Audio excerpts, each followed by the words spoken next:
Magandang araw po sa inyong lahat mga kababayan. Nandito po kami ngayon sa Mangalal, isang sitio po ng Paquibato District, Barangay Malabog. Palagi po namin itong nadadaanan itong tubig na ito, lalo na po kung uulan. Masyado na po siyang mataas. Halos nasa tuhod na po at lumalalim po siya habang tumatagal kasi nadadaanan ng mga sasakyan. So, ang gagawin namin ngayon ni Justin, ni Chris na Saniban, ay lalagyan namin ito ng kanal dito sa gilid mga kababayan para itong tubig na nakastuck dito ay mawawala, matatanggal. At the same time, yung mga kapwa natin driver ay makakatulong po tayo dahil safe na po ang pagdaan dito. So kasama ko ngayon siyempre si Justin, hindi mawawala yan. Shout out. So let's go.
So ayan na po siya mga kababayan, medyo nabawasan na po siya ng konti pero patuloy pa rin po ang kanyang pagbabawas ng tubig dito. Marami na po ang nabawas dyan. Yan, para po yung mga motorista natin mga kababayan ay hindi na mahirapan, hindi maputikan. Shoutout. Ito na po ang kanyang resulta mga kababayan, medyo bumaba na siya. At iiwan muna namin ito ni Justin kasi pupunta pa po kami ng Corfield, isang school po mga kababayan ng Philippine Korea. Parang nagkasundo po siguro ang Philippine Korea. Kadalasan po nag-aaral dyan ay mga scholar, no? Tapos mag-i-inquire po kami para po maka-enroll po kami ng cellphone technician. Kasi para kapag wala po ang aming cellphone technician, pwede po kami, available kami. Kasi minsan po kapag bumababa ang aming technician, namimili ng pyesa, walang tao sa shop. Abangan po ninyo ang mga kaganapan pa mamaya doon sa shop kasi dadaan pa kami ng shop tapos pupunta ng downtown. Pagbalik namin mag-open kami ni Justin. So siguro siya aalis, ako magpapaiwan lang muna doon. So tara na, Ting. Tara. Alis muna kami mga kababayan. Yan na siya. Bumaba na po ang tubig. Napakalamig.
Nandito na po kami sa Corfield mga kababayan.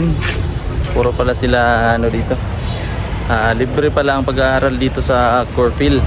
Kaso lang wala silang course na cellphone technician. Kaya pupunta kami doon sa isa pang paaralan para makapag-inquire pa. Justin, yan po ang paaralan dito. Umuwi na lang po muna kami ni Justin mga kababayan kasi tumawag po si Mrs. na magpapabili ng gamot para kay Kikang kasi mataas daw po yung lagnat ni Kikang kanina at wala pong ibang mautusan.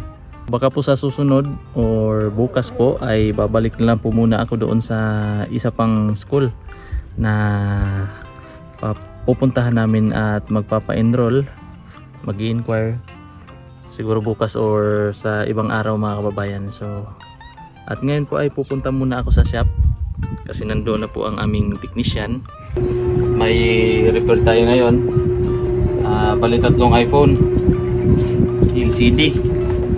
Tapos itong iPhone ni paring Junjun na ipapa-repair.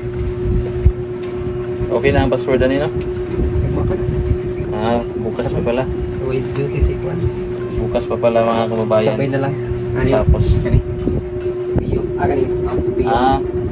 CPU ng computer. May CPU pa dito mga kababayan ng computer. So, thank you po sa inyong panunood mga kababayan at sa hindi po pag-skip ng aking ads at pag panunood araw-araw sa suporta po ninyo, lalo-lalo na po kay Tita Redemption Siddiqui at sa inyong lahat. Hanggang dito lang po muna mga kababayan ang ating vlog at isang vlog na naman po ang natapos ngayong araw. Ingat po kayong lahat at God bless po sa inyo lahat.